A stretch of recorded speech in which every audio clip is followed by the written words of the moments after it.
Alexander the Great, Hannibal, and Julius Caesar were the three greatest warrior leaders of the ancient world. And they exemplify values that are still useful for leaders today. Leaders in politics, the military, and in business, because after all, a large corporation has much in common with a great army. All three of them have in common that they took small armies and they achieved great deeds. Alexander conquered the Persian Empire.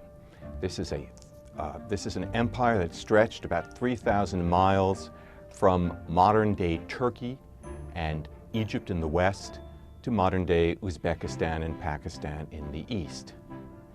Hannibal marched his army, including 37 elephants, over the snowy Alps, arrived in Italy, and handed the Romans the worst defeats in their history.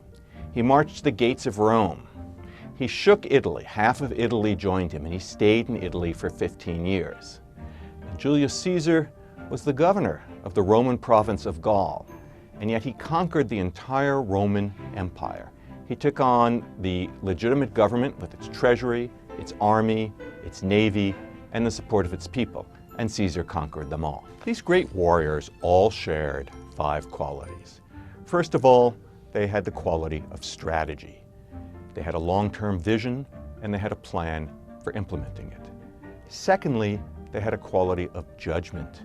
They were able to make quick decisions and to make the right decisions, and they had almost a natural strategic intuition, an ability to size up the situation and do the right thing.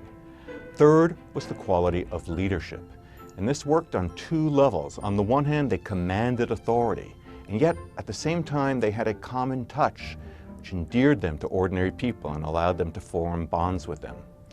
The fourth quality is audacity. They were bold, they thought big. And the fifth quality is agility.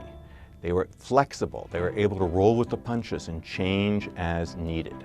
The modern world has many great leaders. Few of them are equal to Alexander, Hannibal, and Caesar. I'm thinking of such generals as Patton, MacArthur, Ridgway, Rommel. These all have much in common with the great leaders of antiquity. And in the business world, leaders such as Jack Welch, Irene Rosenfeld, and the late Steve Jobs, they too have much in common with the vision, the drive, the ambition of Alexander, Hannibal, and Caesar.